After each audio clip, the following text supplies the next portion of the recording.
Olá, tudo bem? Tá começando agora mais um Talk Mais, o podcast produzido aqui pelo portal Espelho Mais. Eu sou Gabriel Duarte, do meu lado na bancada mais uma vez o José Guilherme Ferreira, nosso Zé. Tudo bom, Zé? Tudo bem. Como é que tá?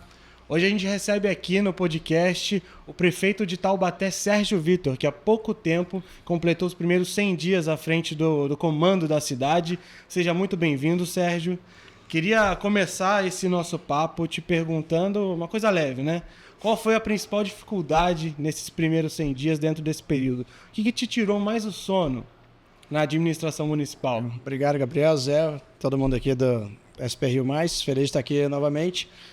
Bom, a gente até fez uma coletiva de imprensa do diagnóstico, né, do tamanho da dívida, dando total transparência, escancarando o tamanho do problema financeiro da prefeitura logo nos primeiros dias, né?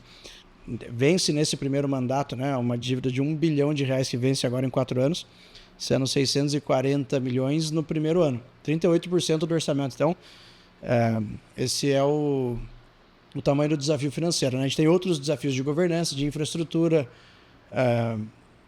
enfim, mas acho que o primeiro grande problema a ser enfrentado é financeiro, porque resolvendo esse você resolve vários outros, né? Vários outros desafios da cidade. Eu lembro que a gente conversou, inclusive, em entrevistas também durante a campanha eleitoral, e você já comentava da dívida, mas eu queria saber se, nesse momento agora, à frente da cidade, à frente, de fato, das secretarias, você teve contato com coisas que não sabia sobre a dívida municipal. Isso, ainda tem algumas coisas que surgem, né? Algumas dívidas que surgem depois que você toma PEC, e aí aparece a nota fiscal, que aparece a medição eventualmente de algum prestador de serviço, mas para o tamanho da dívida é sempre ruim quando aparece coisa nova, né? Mas nada comparado com o tamanho do problema que já tinha. Acho que o que mais tira o sono, né, da gestão e do taubatiano é aquele empréstimo, a dívida com o CAF, o empréstimo do CAF que foi parcelado em poucas vezes, e já tem uma dívida que o prefeito anterior não pagou de R$200 milhões, e tem mais 6 parcelas de pouco mais de 35 milhões que vencem 2 por ano, né, nos próximos 3 anos. Então, esse é o grosso. Qual que é o grande problema, né? Muito dinheiro em pouco tempo. Então, a gente está fazendo todo o esforço possível para renegociar. Fazendo, obviamente, a tarefa de casa, de reduzir custo, de contingenciar recursos, de renegociar valores de todos os contratos, começando do maior pelo menor, alongando as nossas dívidas, né? Alguns exemplos, né? A prefeitura devia perto de R$50 milhões para a Eco Taubaté, que é uma da fornecedora de coleta seletiva, de parte hoje da zeladoria, né? Porque os serviços foram sendo suprimidos, mas eram quase R$50 milhões para uma empresa, e a gente conseguiu alongar em 60 vezes, sem juros, sem multa, sem correção monetária, o que ajuda a gente a caber dentro do fluxo de caixa, né? Você não fala em aumento de impostos, né? Não, o que a gente tem feito, obviamente, são os reajustes, né? Mas acho que esse não necessariamente é o caminho. O que tem uma discussão sempre eterna em Taubaté é da revisão da planta genérica, né? Então, tem alguns lugares, e o que a gente tem que ser é justo, né? Tem alguns lugares que tem uma construção ali que paga por terreno, tem alguns lugares que o valor venal da casa está completamente distante do valor real. Você está mexendo nisso? Está estudando essas coisas? Não foi aprovado no ano anterior, né? Então a gente está entendendo como fazer medidas justas ali de correções, né?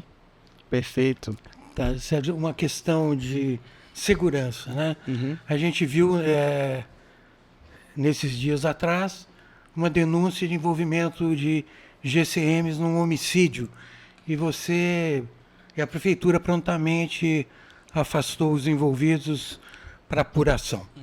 Esse é o seu tom em relação a esse tipo de evento? Olha, acho que qualquer atitude fora do esperado, fora da regra, fora da lei, vai ter as investigações, as apurações, as sindicâncias abertas adequadamente, né? Então, não só nesse caso, né, como em outros que infelizmente a gente teve no começo do ano, o que acontece o que a gente está organizando a casa, né? Essa é uma palavra importante, organizando a casa, colocando a corregedoria a postos. A gente tinha mais de 380 processos na corregedoria parados, nunca analisados. Então, a gente está dando vazão para as análises, até para os próprios servidores também terem segurança do trabalho. Dentre eles, a gente que vai ter também cumprimento das regras, né, para privilegiar quem faz as coisas direito. organizando a ouvidoria, né? Então a ouvidoria está funcionando muito melhor com tempo de resposta à população, a controladoria interna. A gente está criando os mecanismos de governança para dar segurança, para criar uma cultura adequada para os bons servidores, né? E também para ter a devida apuração quando alguém infringir alguma regra, alguma lei. Ainda nessa área de segurança, a gente teve o lançamento desse projeto Sentinela, né? Onde a população contribui para a segurança, né? Com informações. Já tem uma avaliação desse projeto, mesmo que mínima? A gente acabou de lançar, né? Mas a aceitação. A gente já viu funcionar, né? Então a boa ideia é de que várias empresas, comércios, condomínios já têm as câmeras de segurança viradas para a rua.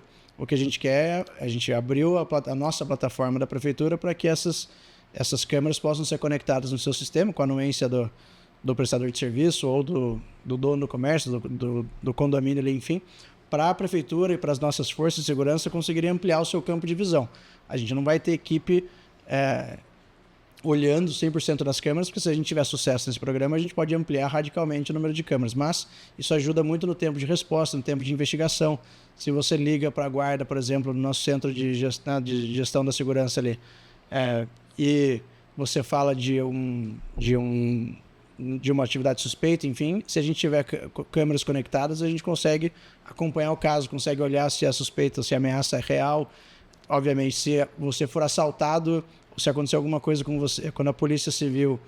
hoje, como é que funciona, né? A polícia, quem for, os investigadores, eles vão batendo de porta em porta, seguindo o trajeto possível do bandido para tentar ir assistir nas câmeras, né? Hoje, se a gente tiver as câmeras conectadas, a gente já tem acesso e fica muito mais fácil para as forças de segurança. Rapidez, né? Rapidez, aumenta a sensação de segurança, porque a gente vai divulgar, né, a sensação dos bandidos estarem sendo mais vigiados, né? Então, é um conjunto de fatores aí, né, que envolve tecnologia, contribuição da comunidade, da população em prol da segurança da cidade. Perfeito. Agora perguntando sobre algo que você se deparou, acredito, nos últimos dias, a Procuradoria Legislativa apontou inconstitucionalidades no projeto para a criação do PIT, né, o Programa de Incentivo às Empresas, por prever a concessão de áreas sem licitação. O problema foi parecido com algo que levou o TJ a invalidar partes do PROIND lá em 2008. Queria saber como que você recebeu isso, como que o senhor vê essa questão e procura reagir também. Não, a gente teve o projeto desenhado com a Procuradoria do município, né? Quando você fala esse parecer, é da Procuradoria da Câmara. Isso. A gente chega com tranquilidade. Agora já estão, né, desde de quando saiu o parecer, olhando o que a gente vai argumentar e o que pode ser feito, pode ser corrigido. Então, faz parte do processo natural de um projeto de lei. Agora, tem os argumentos também da Procuradoria do município, do Executivo, para contrapor ali alguns pontos e, enfim, defender o projeto. Mas só reforçando que se tiver ajustes e melhorias a ser feitas, a Câmara Municipal também é o espaço adequado para isso, né? Em conjunto com o governo dele, não tem problema. E uma questão agora também, com relação também, toca no ponto que relativa à última gestão do ataque hacker divulgado pela Prefeitura nas últimas semanas, acho que início de abril, né? Que a Prefeitura divulgou o ataque hacker sofrido em agosto de 2024, ainda na gestão do prefeito José Saldi. Como que está todo o trabalho da prefeitura quanto a isso? Na segurança virtual do município, com relação às vítimas também e das documentações, instituições que tiveram os dados sigilosos, né, sensíveis, vazados. Como que vocês receberam isso lá dentro? Olha, claro que sempre é muito preocupante, né? São dados públicos. Em qualquer lugar que acontecer, é óbvio que a gente tem que tomar as medidas adequadas agora, não só para corrigir, né, entre aspas, o para trás, mas também garantir que não aconteça mais, né? Então agora a gente está tomando as medidas necessárias ali para minimizar as chances disso acontecer de novo, né? Nesse período de um mês, o que foi feito? Foi falado também, a prefeitura na época divulgou junto com esse anúncio do ataque hacker, que procuraria renovar a equipe de TI, reforçar. O que foi feito nesse sentido? Está reforçando a segurança dos nossos sistemas, das plataformas internas, abrindo investigação, obviamente, para tentar entender de onde que teve esse vazamento e seguindo agora para os termos de referência para as contratações de empresas de cibersegurança, enfim. E conseguiram localizar o que aconteceu? Olha, boa pergunta. Confesso que eu não acompanhei, tá, né, sobre a responsabilidade do secretário de Tecnologia e Inovação. Depois eu passo a informação para vocês. A gente vai esperar então. Fechado. Então, sobre saúde, a gente vê as cidades registrando casos de febre amarela, né? Choca um pouco, né? Morte por febre amarela. Qual que é a providência de Taubaté em relação à febre amarela? Olha, a gente teve, né, infelizmente, uma morte anunciada agora, recentemente, e a gente está em campanha de vacinação já desde quando elas estão disponíveis, né? É claro que, daí, infelizmente, é quando acontece um caso mais drástico, né, de uma pessoa que, infelizmente, também não tinha se vacinado. Agora também aumenta a procura. Hoje a demanda nos postinhos foi alta, né, para ampliar. Ontem também o secretário de Saúde do Governo do Estado, Dr. Eleusis, estava aqui em Taubaté, estava na região, né, e parou em Taubaté também, e reforçou a importância, né, da vacinação. A gente fez um vídeo até para reforçar o pedido para a população ir se vacinar. A gente tem vacina disponível, isso talvez seja a melhor ferramenta de vacinação de gripe também, né? Vocês estão... De gripe, isso. Muita gente pergunta, inclusive, sobre a dengue, né? A dengue tem uma limitação muito grande de doses que os municípios têm recebido. Então, só reforçar para a população também que não é o município que escolhe, que define quem vai ou quem não vai tomar, né? O que foi entregue para a gente foi uma doses limitadas e específicas para determinada faixa etária. Para uma determinada faixa etária, e que, inclusive, ontem o Dr. Eleusis citou também que está aguardando uma aprovação da Anvisa, mas que provavelmente no ano que vem o Butantan vai ter capacidade de produção de 100 milhões de doses, né? Então, essa é também a notícia esperada, né, para o ano que vem logo, que a gente pare de sofrer tanto com um problema tão previsível, né, mas que, ao mesmo tempo, por mais, né, todos os municípios ele tomam as devidas medidas de campanha, de prevenção, mas que todo ano tem os picos, né? Então, segundo ele, entendo estar correto, né, na minha humilde ignorância sobre o tema, que a vacina vai ser a ferramenta adequada para a gente combater a dengue. Sérgio, passando agora o assunto para o clima, é algo que tem pipocado nas redes sociais, é o tal do alerta da Defesa Civil, né? Que toda hora chove, a Defesa Civil emite o alerta de perigo para as pessoas se cuidarem. Tem sido recente, no início do ano, principalmente, a gente teve muito disso. Eu queria saber como que o senhor encontrou Taubaté no quesito preparo para essas adversidades do clima. Como tem sido também a preparação com relação a um plano de adaptação, na verdade, porque não dá mais para falar em reação ao clima e às catástrofes, né? Como que tem sido isso? Uma coisa é o que a Defesa Civil de Taubaté, que ela é bem robusta, né? Tem mais de 30 pessoas. Claro que sempre podemos melhorar com relação a equipamentos, mas já vinham tendo esses treinamentos junto com o Governo do Estado, né, com a Defesa Civil, preparando os planos de reação. O grande desafio nosso é a gente ter as medidas, no caso de Taubaté, acho que talvez o grande desafio de prevenção e reação especificamente às enchentes, aos alagamentos, são as obras de drenagem adequadas, né? A gente tem duas grandes para acontecer agora, com o edital de licitação na rua, tanto da Avenida do Povo quanto a do Campos Elíseos ali, que são dois pontos bastante esperados, né? Bastante recurso do FEHIDRO e uma parte de contrapartida do município. A gente já protocolou também outros projetos no FEHIDRO, no SP Águas e no Governo do Estado, para a gente ter mais essas ferramentas de mitigação. E aí depois um plano um pouco mais robusto também, para você ter um plano adequado de arborização, né? Hoje, para você ter mais áreas verdes, enfim, a cidade já teve um crescimento desordenado em quesito planejamento urbano, mas aí entra uma discussão um pouco mais densa e complexa de longo prazo, né? Mas acho que dessa discussão aí, o que tira o sono do taubatiano é quando olha e sabe que vai ter chuva severa, em vários pontos tem alagamento. Quais são os pontos da cidade que sofrem mais com as chuvas? Como eu falei, ali na Avenida do Povo e o Campos Elíseos, que já estão, né, com obras para serem resolvidos. Tem o Sítio Santo Antônio, tem o Parque Três Marias ainda, que apesar do piscinão, tem algumas ruas que ainda alagam. E tem vários pontos menores ali que que geram problemas também, né? Mas o plano de macrodrenagem foi recente, entregue, né? Foi no segundo semestre do ano passado.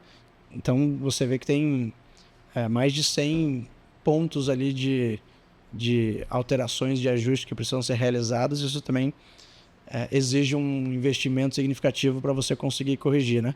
Tem alguns lugares, né? Por exemplo, a gente tem lá o trilho do trem e a Dutra, que cruzam a cidade, né? Em vários momentos, né? Ali perto da Dutra, a tubulação ela é enforcada e ali fica pequeno pro volume. Gera um problema. Então, tem esses pontos de contenção, áreas de alagamento, piscinão, aumento de aduela, tem uma série de medidas que a gente precisa tomar, desassoreamento de alguns rios e córregos também para ajudar a dar vazão para a água. Como fazer para conciliar esse momento de dificuldades da prefeitura em relação às contas e a necessidade de fazer obras maiores, assim? Mas quando alguém me pergunta qual que é o maior problema, eu falo, olha, é o tempo de resposta, né? Muitas vezes você sabe o que tem que fazer, mas não tem a ferramenta adequada ou o recurso para executar. Então, a nossa melhor solução é ter bons projetos, né? Por isso também agradeço sempre minha equipe, a gente está olhando esses pontos, buscando ferramentas ou internas com servidores ou via parcerias para ter bons projetos. E aí a minha missão, a missão de alguns secretários, dos vereadores parceiros também, de bater nos deputados, no governo do estado, no governo federal e apresentar os projetos para que a gente consiga captar recurso para execução. Você tem uma ideia de essa arrumação na casa, quanto já você conseguiu, só dessa arrumação, conseguiu em dinheiro? A gente tem, por exemplo, a gente conseguiu negociar mais de 100 milhões de reais, alongando entre 36 e 60 meses, né? Mas ainda a gente conseguiu bastante desconto, né? Mais de 14 milhões de reais de desconto de negociações para abatimento, para repactuação, para parcelamento ou para pagamento à vista, né? Nos casos menores que a gente conseguiria fazer. Mas o grande desafio continua, eu falei um pouquinho aqui, o grosso da dívida de curto prazo é com o governo federal de 200 milhões de reais, que a gente fez uma proposta de parcelamento em 15 anos, aí está aguardando o juiz tomar uma decisão se acata nosso pleito, se acata do governo federal. Esse é o que está deixando meu cabelo em breve da cor do seu. E também as próximas parcelas do CAF, né? Que aí o banco não abre negociação, o fiador é o governo federal, então a gente está nesse entrave aí. Mas, de novo, né? A gente está fazendo todo o esforço necessário interno no que é negociável e no que é factível para a gente conseguir reduzir o custeio, né? Da máquina, para a gente conseguir encontrar as ferramentas adequadas para melhorar o nosso tempo de resposta. Sérgio, agora, assim, tem dois pontos de Taubaté, a CSN, né? E o carro voador da IVE, da Embraer, que acho que ficam um pouco distantes, às vezes, da população, em termos de contato, de saber o que está acontecendo, e interessa não só ao taubatiano, mas também a toda a região. Como que andam as negociações, a concretização desses dois projetos tão grandes e ambiciosos, e acho que fundamentais para a cidade, até mesmo pensando no caixa e tudo mais? A CSN ainda, a gente está em fase de diálogo, mas me parece eles estarem mais distantes ali de uma medida de curto prazo, né?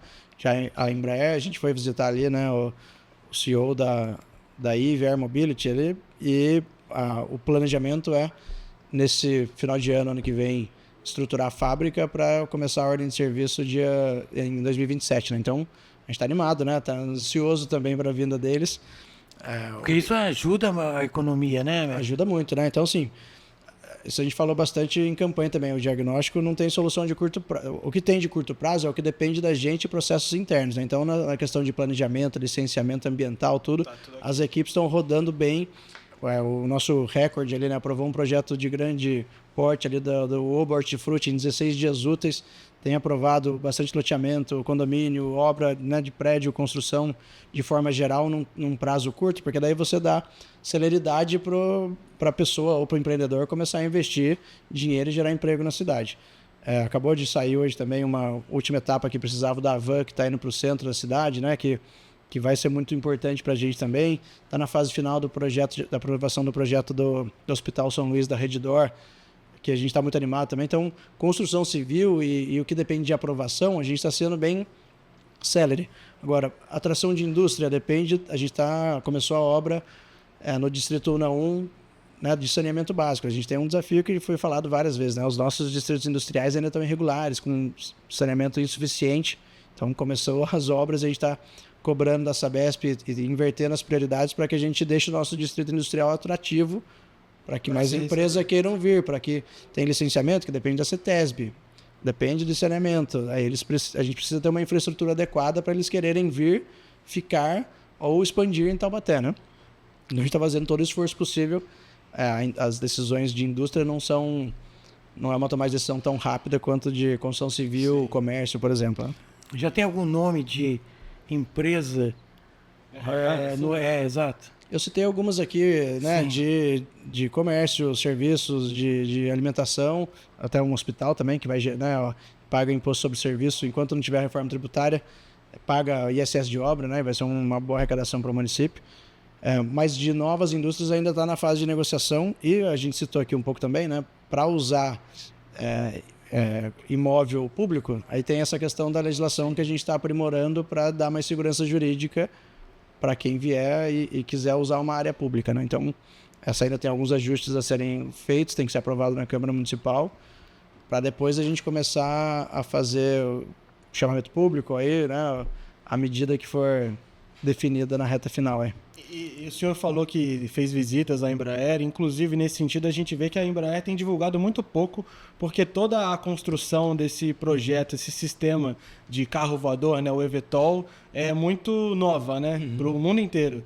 Nessas visitas eles chegaram a adiantar alguma coisa para vocês? Vocês têm mais detalhes? Conseguiram acessar um pouco mais do que a gente na população em geral não sabe sobre esse carro voador? É uma empresa pública, né, então todas as informações que eles passam para os políticos também são as mesmas que eles podem passar para o mercado, né? E tem uma série de outras demandas, tem algumas questões sigilosas, mas esse é o prazo que eles dão, né? E o que é público, que já tem mais de 3 mil carros encomendados, então acho que é questão de colocar a fábrica de pé e começar a produzir no máximo da velocidade, né? A gente tem uma boa notícia, a Volks ampliou em 10%.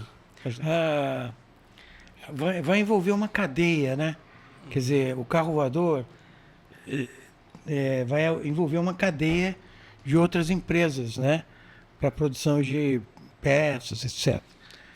Essa é que a nossa pergunta tem essa questão de como é essa movimentação, né? Se vocês sabem disso. Sim, essa é uma oportunidade que a gente tem para todas as grandes indústrias e até pequenas, né? Quando a gente vai receber alguém, a gente fala, olha, quem são os seus fornecedores, quem são os seus compradores, para a gente encontrar sinergias e não só a gente ter uma postura ativa de ir atrás da cadeia, né? E tentar oferecer os benefícios que a cidade de Taubaté tem, os potenciais que a cidade de Taubaté tem, com transparência nos desafios que a gente tem, para tentar atrair para Taubaté. No caso da eVTOL especificamente, já tem alguns fornecedores da Embraer que estão em Taubaté.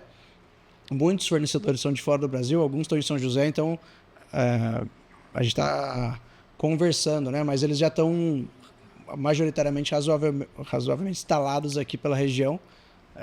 Não sei se vai ter muita mobilidade, mas o que a gente tem conversado com eles também, olha, que tipo de mão de obra, que competências que você vai precisar. Porque a gente tem Senai, Unital, Escolas do Trabalho, a gente tem uma série de ferramentas. A formação da mão de obra. Formar essas pessoas.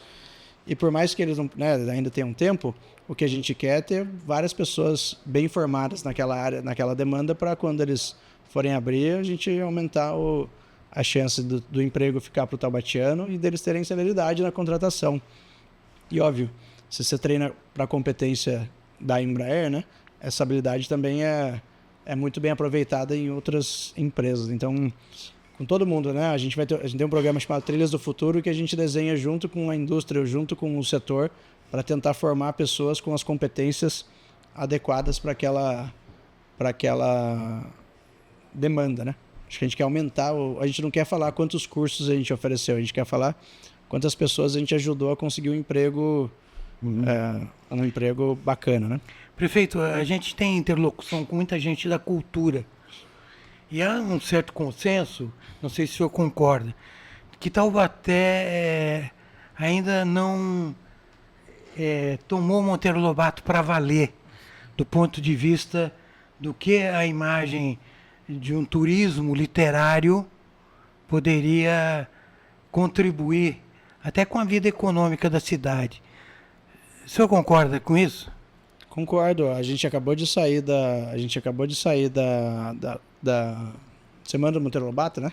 Acabou domingo. Teve bastante gente que passou por lá. A gente sabe, tem alguns casos, né? O próprio sítio precisa de bastante melhoria, a experiência ali precisa ser melhor. A gente consegue melhorar serviços com os eventos, com as ações, mas no dia a dia aquilo tem um potencial enorme, né? É o ponto turístico de Taubaté que mais recebe gente e dá para ser radicalmente melhorado na experiência, né? Tanto com infraestrutura, com a experiência do cliente para ele voltar. Mas a gente tem outras coisas. Agora, já fazer o convite para todo mundo que está nos assistindo, dia 30, também conhecido como amanhã, quarta-feira, começa a festa italiana de Quiririm, né? Então, todos convidados. Mega tradicional, né? Passa mais de 300 mil pessoas ali, segundo os organizadores. Então, muito boa a festa, muito boa experiência. A gente espera vocês lá.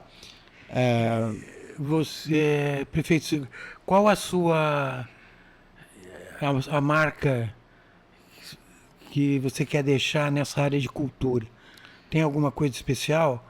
Olha, a gente quer reforçar todos os nossos ativos, né? E aí a gente está falando de Monteiro Lobato e do sítio, a gente está falando dos nossos grandes artistas, né? Tem lá também, a gente tem a Escola de Formação Feio Camargo, então é uma jornada, né? Desde fortalecer a nossa história, a nossa cultura, que envolve diversos pilares, mas também formar mais gente para essa área, garantir que os nossos ativos estejam funcionando bem, garantir acesso à cultura para mais gente. A gente tem um programa chamado Bairros Vivos também, que a gente quer levar mais cultura para os nossos bairros, para quem mais precisa. Então, uma série de medidas, desde democratização até o taubatiano se sentir orgulhoso, conhecedor da sua história e dos seus artistas, né?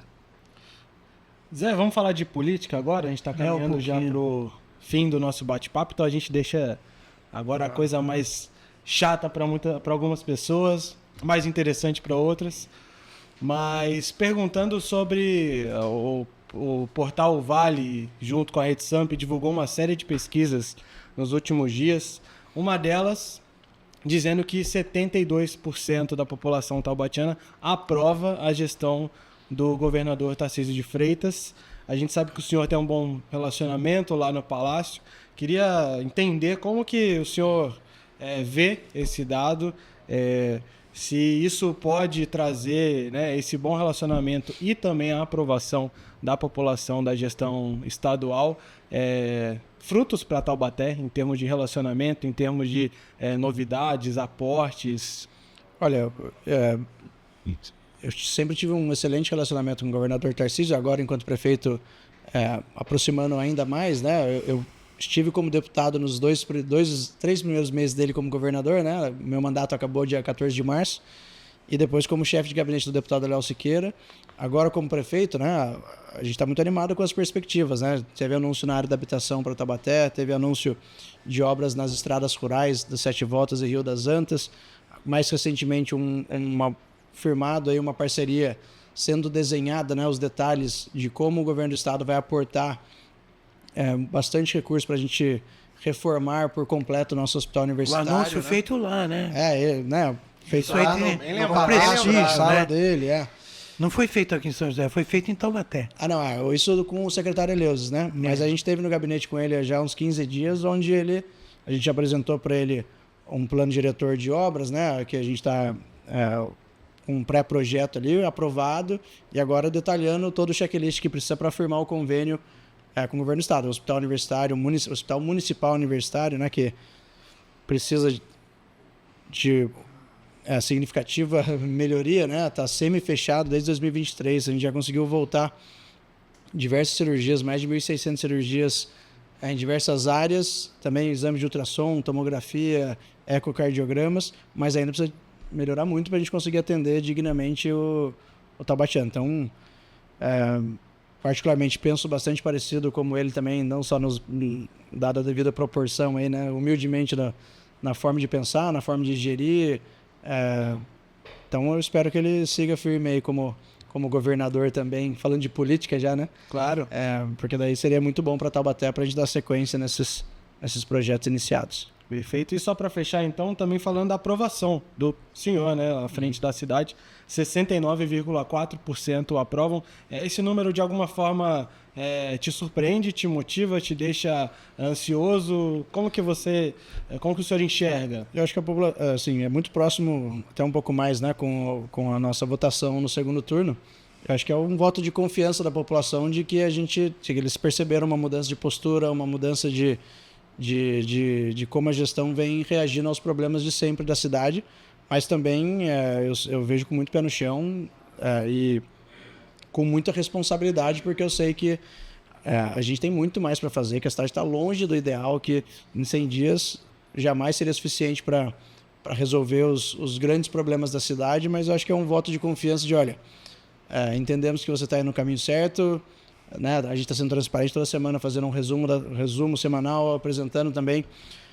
Fizemos uma coletiva de imprensa para escancarar ali qual era a dívida, com quem era a dívida, o porquê da dívida, e agora apresentando como que a gente tem conseguido resolver, o que a gente está esperando, que não depende só da gente, né? Como esse acordo com o governo federal.